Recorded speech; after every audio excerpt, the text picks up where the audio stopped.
Oke, Nada, apa nih yang bisa kita diskusikan hari ini? Iya kan, aku kan apa sih namanya sempat interview kan Mm-mm. sama salah satu perusahaan. Oke. Nah itu aku udah sempat keterima. Nah terus habis itu setelah 2 minggu pertama aku resign kan dari perusahaan itu.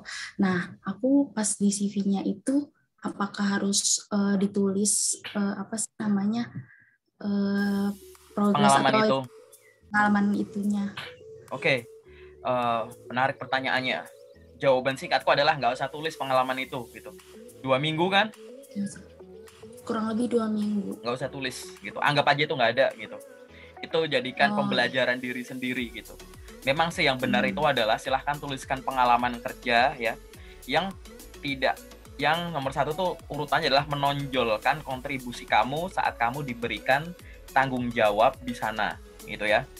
Responsibility-nya apa yang benar-benar kamu handle, yang kamu kuasai begitu ya. Kemudian iya.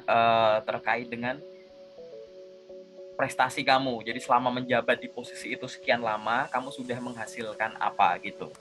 Itu adalah faktor-faktor yang akan dipertimbangkan di awal. Nah, nanti hierarki yang lain adalah periode itu salah satunya, timestamp-nya. Kenapa kok sekian lama, apa yang sudah kamu lakukan dalam kurun waktu tersebut. Nah, kalau waktunya terlalu pendek gitu ya, itu nanti akan ditanyakan tuh apa yang terjadi gitu. Nah, biasanya akan sangat disarankan kalau pengalaman kerjanya itu ya plus minus 1 tahunan aja yang kamu tulis gitu, sehingga uh, apa namanya, kita udah ngelihat bahwa kamu udah sempat perform di sana gitu. Tapi kalau misalkan cuma sebulan 2 bulan, kecuali ini project ya, memang project bulan atau internship itu kan cuma sebulan 2 bulan, misalkan kan ada tuh segitu gitu kan. Atau ada yang memang project pendek atau event tertentu, itu nggak masalah. Tapi kalau sebenarnya untuk posisi tersebut dia tuh memang periodenya sebenarnya lama, tetapi kamu karena suatu hal yang mungkin tidak usah kita bahas di sesi general ini gitu ya, nanti di sesi spesifik gitu, sehingga cuma sekian lama gitu, sehingga gitu mungkin bisa dijawab secara general, itu sebenarnya alasan pribadi atau alasan profesional, alasan kamu memutuskan berhenti? Internal sih. Internalmu sendiri ya? Iya. Oke, nggak usah dibahas gitu, jadi nggak masalah gitu, sehingga itu Mm, apa namanya, nanti kita bahas di sesi sana. Yang jelas itu jangan dimasukkan hanya sebagai pembelajaran pribadi saja, dalam arti ada kemungkinan kok, jadi gini, kejadian masa lalu tuh akan kemungkinan bisa terjadi lagi di masa yang akan datang dengan wujud yang berbeda, dengan beban yang berbeda, dengan periode yang berbeda mungkin gitu kan. Nah, kamu ingat-ingat saja dari yang kemarin, pelajaran apa yang bisa kamu ambil. Mulai dari proses rekrutmennya, kamu belajar hal baru apa di proses rekrutmen. Kemudian waktu kamu deploy gitu, ketemu hal lingkungan semacam apa gitu. Termasuk ya tadi, hal-hal yang sifatnya hambatan internal. Nah, aku mau ngasih saran tuh gini, sebelum kita memutuskan untuk bekerja, kalau bekerja sama orang kan artinya kita dibayar untuk ngurusin suatu masalah bareng gitu kan ya. Jadi masalahnya bukan masalah pribadi, bukan masalah internal, tapi ada suatu masalah tujuan yang ingin kita capai gitu ya. Sehingga kita membutuhkan tenaga banyak, terus itu kita bagi-bagi tugas untuk mencapai tujuan tersebut gitu. Jadi bahasaku adalah masalah yang dikerjakan bersama. Nah, untuk ke arah sana sebagai seorang profesional, kita harus berdamai dengan diri kita sendiri gitu kan. Misalkan aku nih, aku cuma bisa nyari kerja sekitar Jabodetabek gitu, di luar itu aku nggak bisa. Ya udah, kan kamu udah tahu nih, misalkan punya keterbatasan bahwa di luar daerah itu aku nggak bisa, ya sudah, kalau ada loker di luar sana ya nggak usah cuma asal nyoba-nyoba. Ntar begitu ada panggilan, oh maaf saya nggak bisa ke sana, boleh nggak online gitu, wah ya nggak bisa dong kayak gitu kan. Jadi itu keterbatasan atau hambatan-hambatan, aku yakin setiap orang, setiap job seeker pasti bisa mengidentifikasinya gitu. Ada yang memang hambatannya itu sebenarnya hal-hal yang sepele, ada hal-hal yang sebenarnya itu memang luar biasa kompleks, sehingga tidak semua hambatan pribadi itu bisa kamu selesaikan sendiri. Bisa nego ke orang yang lebih ahli. Ingat ya, bukan orang tua, tapi orang yang paham terkait hal tersebut. Orang tua mungkin paham, tapi kan belum tentu beliau paham, ya kan? Contohnya nih, gitu. Ini aku kasih contoh, gitu. Jadi ada hal-hal ya sama lah. Misal kalau kamu lagi sakit, kira-kira kamu bakal tanya ke orang tua atau tanya ke dokter, lebih kayak begitu. Jadi mendingan kan tanyakan kayak ahlinya saja, ibaratnya semacam itu. Sama gitu. Aku belum tahu nih nanti hambatan kamu tuh masalah apa gitu ya. Bisa kamu konsul ke temen, bisa ke orang tua juga bisa. Tapi akan ada hal yang kamu bisa tanyakan nggak cuma ke satu orang. Yang ini ke orang tua, yang ini ke teman, yang ini browsing aja cukup, yang ini kamu butuh coach gitu, dan lain-lain semacam itu. Oke, kita harus bisa berdamai dengan masalah internal kita gitu. Karena perusahaan nggak mau tahu, perusahaan yang maunya adalah talent ini sudah siap lahir batin, jiwa raga, potensi prestasinya gitu ya, skill-skillnya dan semua pengalamannya untuk mulai bekerja sesuai dengan jabatannya gitu ya Nada ya gitu. Nanti tapi detailnya gimana ntar bisa si detail aja, ntar aku tanya banyak di sana. Oke? Ada lagi nggak pertanyaan? Intinya jangan dimasukin ya. Oke? Iya. Tapi ya. Tapi Kak, itu kan pengalaman kerjaku yang pertama. Masa nggak dimasukin? Oh bener ya? Gitu. Cuman nebak aja gitu. Misalkan ada pertanyaan itu. Bisa ada pertanyaan aja. Tapi kan itu kan pengalaman kerjaku pertama Kak gitu. Yang bisa masuk di pengalaman kerja tidak hanya sebagai karyawan saja. Nggak harus kita statusnya sebagai kerja tetap suatu perusahaan atau kerja kontrak suatu perusahaan gitu. Entrepreneurship bisa dimasukin, mungkin kamu udah ada usaha sendiri, ya kan? Kamu influencer, kamu selebgram, atau kamu ada bisnis apa gitu, ya kan? Terus apalagi internship, baik internship itu yang paid internship atau unpaid internship, itu termasuk pengalaman kerja yang bisa dimasukkan. Ada pengalaman kerja freelance, gitu, freelance writer, freelance tutor apa misalkan, gitu. Ada part-time, paling nggak part-time. Tapi pengalamanku freelance sama part-time nggak ada hubungannya dengan jabatan yang dilamar langsung. Untuk fresh grade nggak masalah. Di situ seorang fresh grade, kamu fresh grade nggak sih? Fresh grade? Iya. Ya, seorang fresh grade itu akan dilihat dari sisi inisiatifnya dia, gitu ya. Dia punya ide nggak sih? Dia punya inisiatif nggak? Terus dia itu resourceful gitu ya ibaratnya gitu. Jadi dia kayak keinginan belajarnya tuh beneran nggak gitu. Sehingga tadi gitu, oh ini loh secara akademis nilai saya begini nih, dari kuliah saya dapat ilmu ini nih, tapi selain itu ada loh kesibukan secara non akademis nih, organisasi saya, nih kepanitiaan saya, nih kegiatan-kegiatan saya yang lain beserta prestasi-prestasinya begitu, sehingga kamu akan dinilai sebagai seorang yang punya potensi yang resourceful tadi, dan itu menarik gitu. Jadi untuk seorang fresh grade tidak terlalu banyak mikirin ini kayaknya nggak sesuai nggak masalah. Terus juga banyak lowongan kerja yang sifatnya itu melihat nilai dari organisasi yang pernah diikuti, itu kan bukan terkait dengan ikut organisasi itu kamu akhirnya bisa software apa, bukan itu, cuma jiwa leadershipmu ya kan. Kemudian terkait dengan time management, teamworkmu juga gitu. Jadi nggak masalah. Oke, nanti kita bahas di detail CV gitu. Ada lagi nggak yang kamu ada pertanyaan? Atau mungkin gini deh, sebelum kamu keterima di posisi yang tadi itu yang kamu bilang, kamu paling sering dalam rekrutmen terhenti di tahap apa? Paling sering? Ya di tahap interview sih. Interview HR atau user? User. Oke, user. Ada nggak pertanyaan user yang berulang dan kamu nggak yakin mulu gitu? Jadi misalkan ada perusahaan interview, kamu ditanya pertanyaan ini, terus nggak tahu gimana tuh di perusahaan lain juga ditanyain gitu, terus kayak kok ini muncul lagi dan aku masih nggak yakin gitu. Ada nggak pertanyaan apa itu? Atau kalau nggak ada yang berulang ya yang masih kamu inget deh apa gitu, kalau ditanya apa? Tentang ini sih, apa sih namanya yang di kuliah itu, apa sih teori-teori kuliah. Oh, teori-teori kuliah yang kamu daftar itu sesuai dengan background kuliahmu nggak? Iya. Terus apa yang harus kamu lakukan setelah itu? Yang saya lakukan ya belajar lagi, jangan lupa. Lagi. Iya, kan kamu habis lulus. Yang kamu daftar sesuai dengan bidang. Nah, orang nanya itu bukan untuk tahu ini pasti nggak bisa, bukan itu.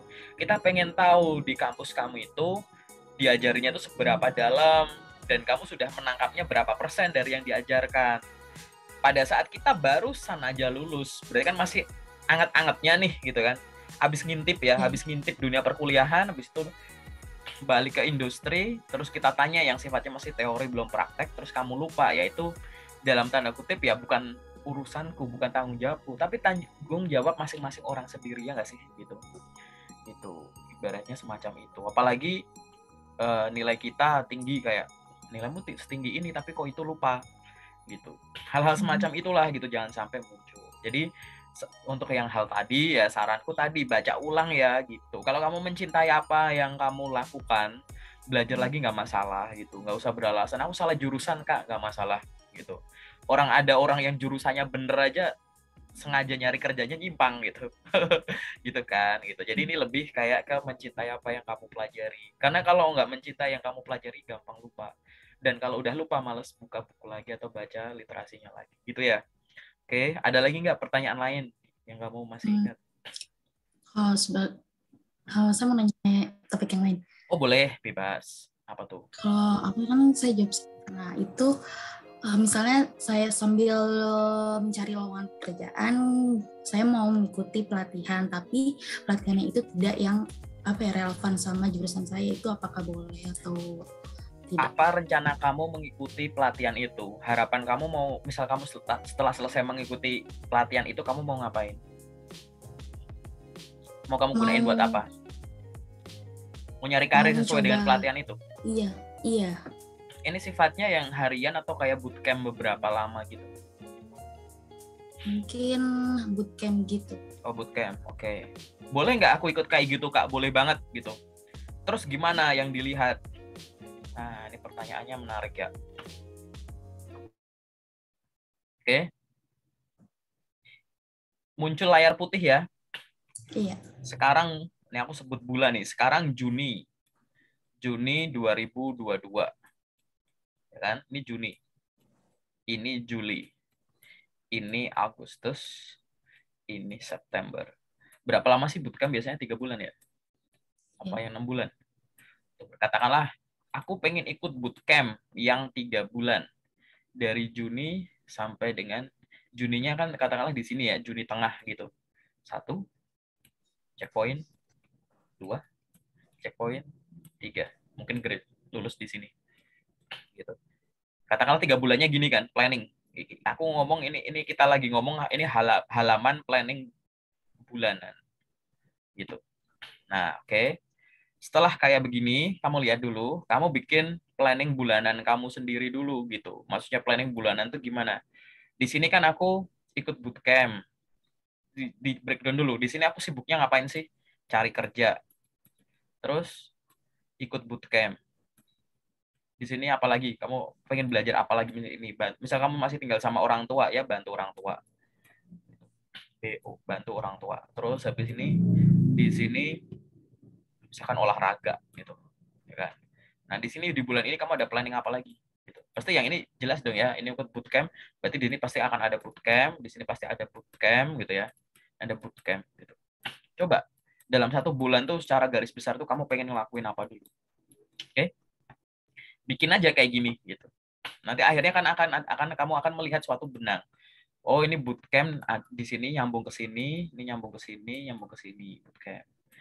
Nah, terus aku apa nih olahraga? Ya pasti mungkin olahraga terus persiapan gitu. Terus apa lagi yang nyambung-nyambung? Misalkan di sini ada ini apply job, di sana ada apply job. Ya mungkin di sini aku udah dapat kerja lah. Atau di sini aku apply job gitu.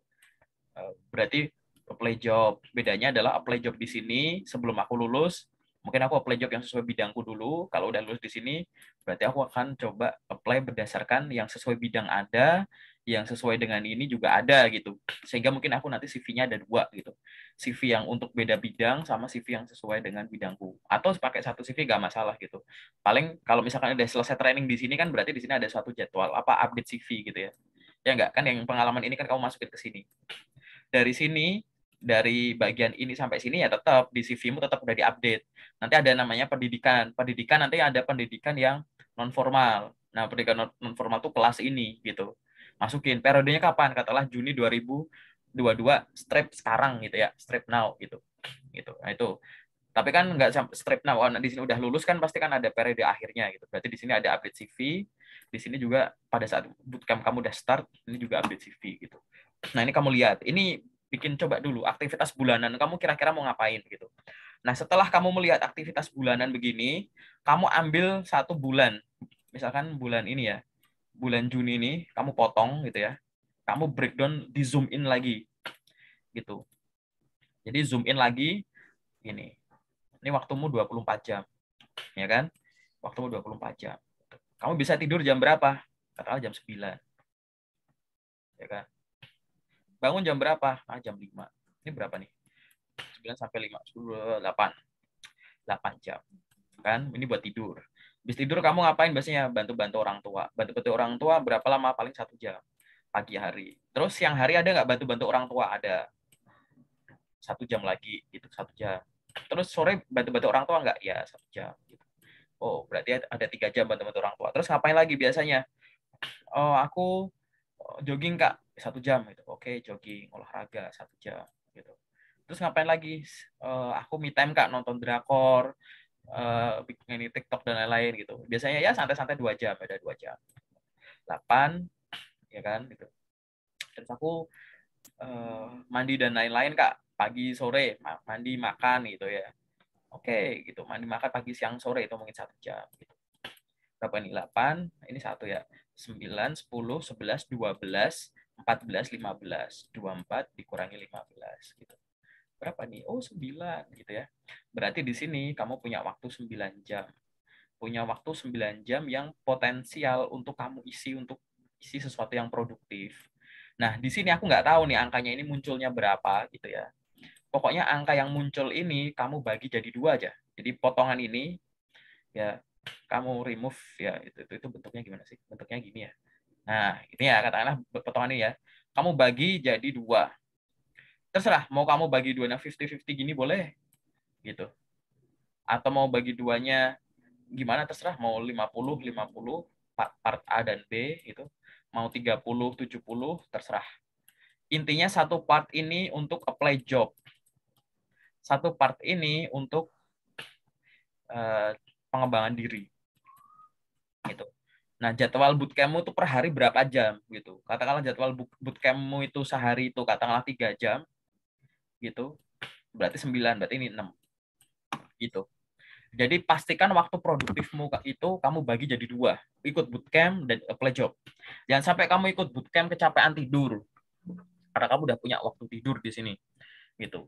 Kalau seharian, ya status kamu sebagai job seeker, tapi seharian cuma buat bootcamp, dan saking capeknya dengan semua kegiatan ini, ditambah ada bootcamp, nggak ada porsi untuk apply job, itu berarti kamu salah time management. Gitu. Tapi nggak boleh emang Kak, nggak boleh emang sehari aku nggak apply job, boleh gitu. Tapi buatku kurang bijak, karena waktumu tuh sebenarnya banyak. Coba kamu breakdown begini, yakin aku gitu.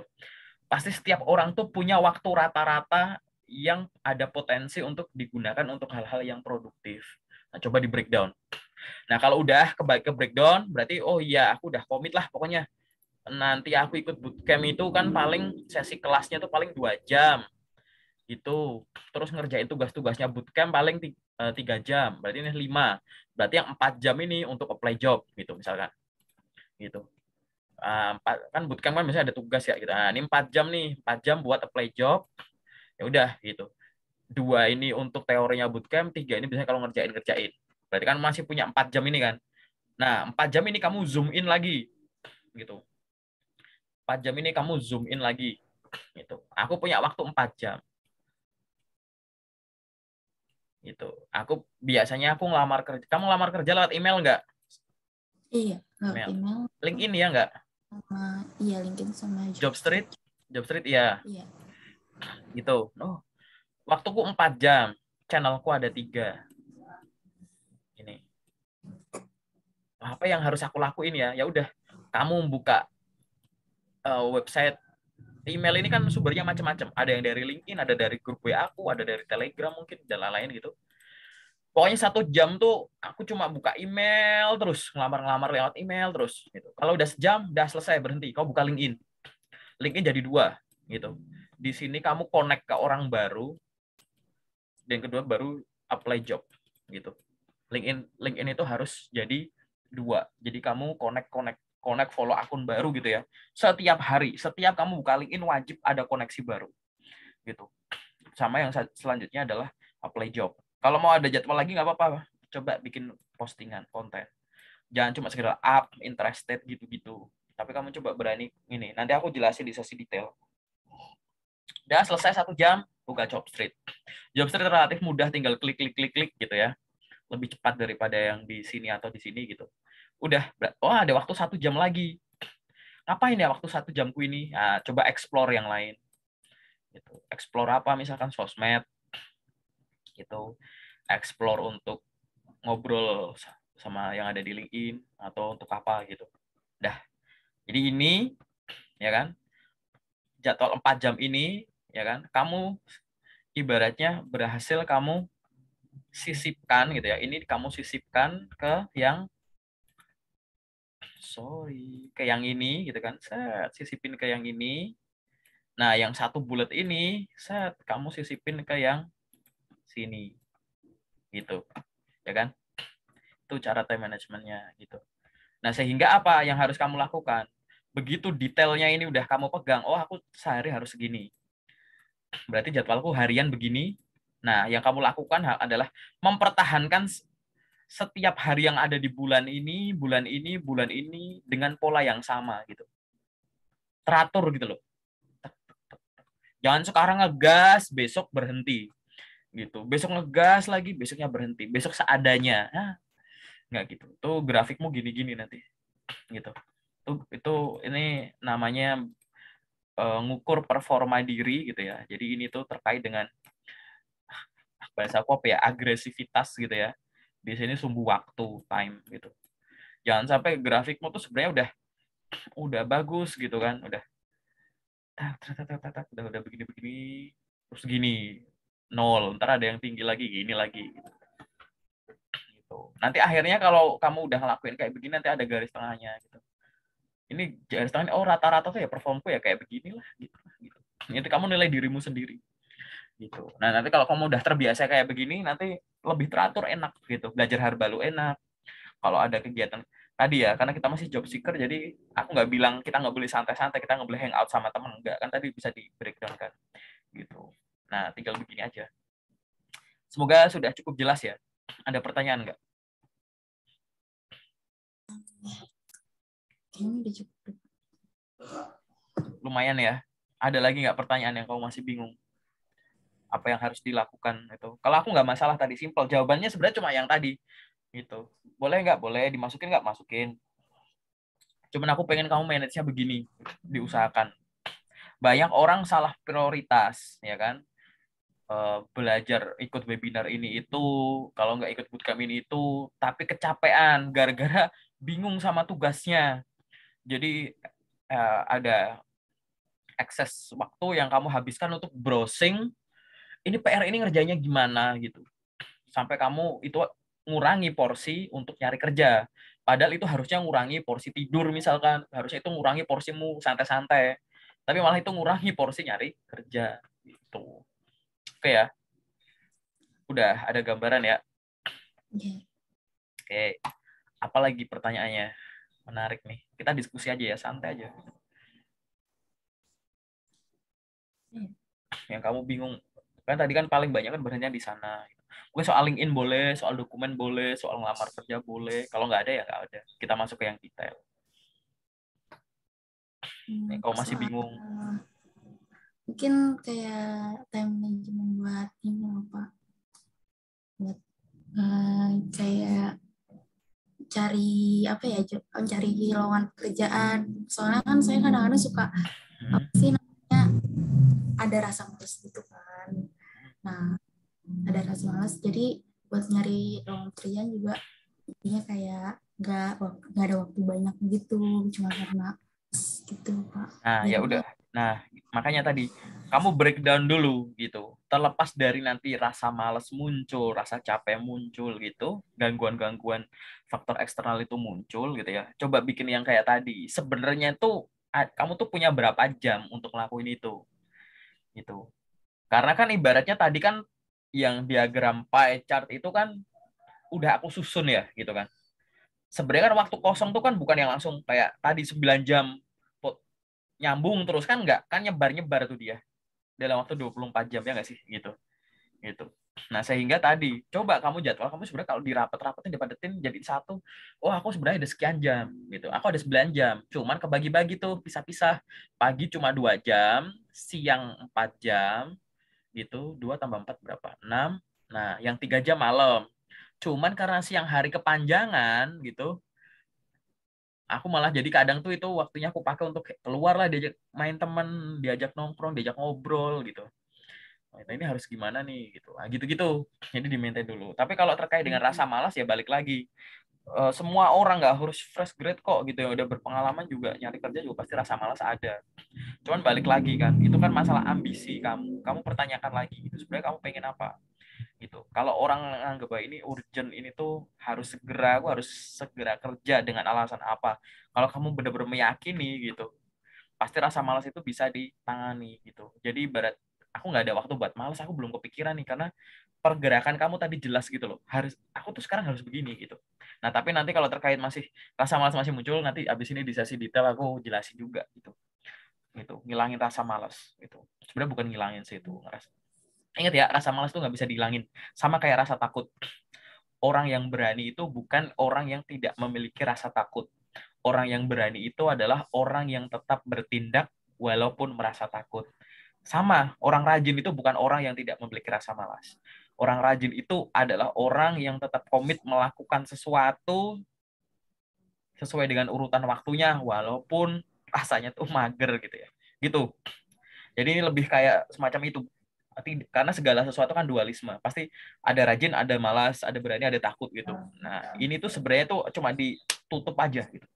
Gitu. Intinya tuh tindak gitu. Biasanya tuh malas muncul dan malas yang tidak tertangani atau sesuatu yang sifatnya negatif tidak tertangani karena kamu menyelesaikannya itu cuma lewat domain pikiran semua gitu. Karena kita juga ada tangan, ada mulut gitu kan. Ibaratnya ini loh nggak cuma dikasih otak. Jadi segala sesuatu tuh nggak cuma solusinya lewat dipikirin doang gitu. Gitu. Ada perasaan juga segala sesuatu nggak cuma kayak direnungkan terus gitu ya. Pagi renungan pagi, siang renungan siang, sore renungan sore gitu. Kapan kelarnya, kapan mulainya gitu gitu. Jadi ada yang harus kamu selesaikan dengan otak, hati, tangan, kaki gitu-gitu. Itu nanti lebih ke sesi yang detail aja aku jelasinnya, oke? Ada lagi nggak pertanyaan? Kalau waktu untuk apply pekerjaan itu baik itu kan ada yang bilang jangan hari libur gitu kan Sabtu Minggu. Nah itu baiknya itu kapan, di pagi hari di waktu jam kerja Oke, atau oke. Diingat-ingat ya kalimatku ini ya. Kalau kamu nanti cari referensinya, cari baca buku sendiri gitu. Cari bukunya. Melamar kerja kapanpun itu baik, tapi di jam kerja lebih baik. Aku ulang. Melamar kerja kapanpun itu baik, tapi di jam kerja lebih baik. Di jam kerja lebih baik bukan berarti di luar jam kerja waktumu tuh kamu kosongin aja, udah besok lagi deh, udah after office gitu. Tapi artinya adalah pada saat jam kerja itu tuh intensitas tinggi gitu. Tapi ada orang yang bilang antara jam sekian sampai jam sekian, sampai jam sekian. Selama jam itu yang beliau-beliau sebut itu ada di rentang pagi sampai sore office hour yang normal, aku setuju. Tapi kalau harus di jam itu, misalkan ada yang bilang jam 9 sampai jam 10, terus kamu mikir, oh berarti 10 seperempat? Enggak dong. Oh berarti 10 lewat 2 menit? Enggak dong. Oh berarti 10:30? Enggak dong. Itu salah. Paham nggak? Gitu.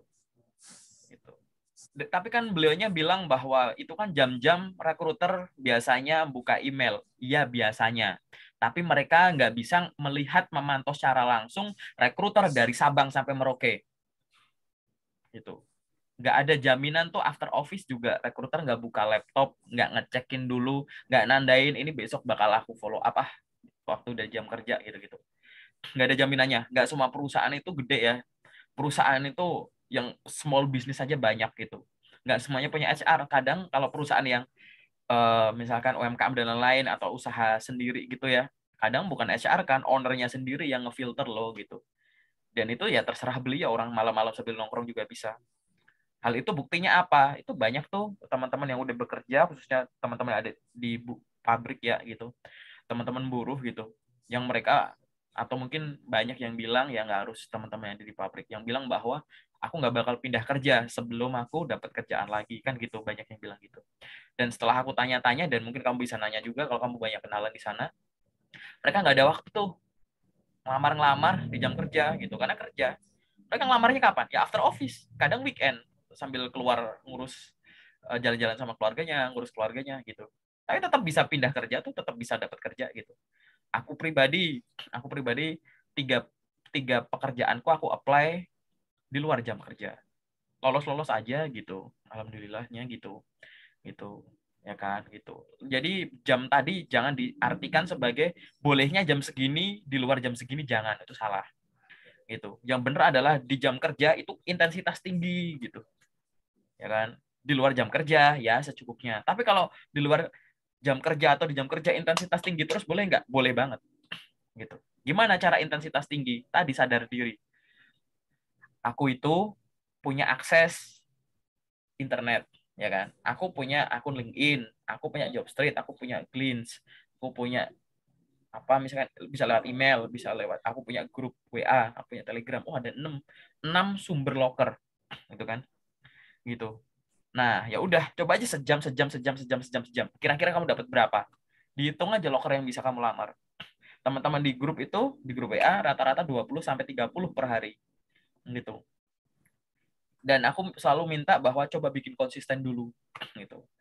Kalau udah jadi keteraturan itu gampang. Tapi banyak banget Kak, 30 ya. Tadi ada 6 platform gitu. Dibagi 6, 5. Coba Job Street 5. Cepat. Email 5 mungkin sedikit lebih lama karena kamu harus menyiapkan macam-macam. LinkedIn 5, mungkin kalau kamu pakai fitur easy apply yang tinggal klik juga agak cepat gitu. Nah, hal-hal semacam itulah gitu. Zaman dulu mungkin susah kalau ngelamar kerja banyak karena kebanyakan orang pakai cara konvensional, misalkan email saja atau walk in atau naruh langsung, ya kan? Berapa lama bolak-balik waktu yang dibutuhin? Kalau cuma duduk doang tinggal klik, kamu dapat berapa? Nah, hal-hal semacam itu yang harus dilakukan gitu. Semoga udah menjawab ya terkait dengan kapan waktunya. Jam berapapun baik, tapi di jam kerja lebih baik. Yang artinya jam kerja silahkan intensitas tinggi. Aku nggak mau nyebut jam berapa aja, terserah. Itu bagus semua. Oke? Ada lagi nggak pertanyaan? Belum ada sih. Belum ada? Oke, berarti kita masuk ke sesi yang detail ya.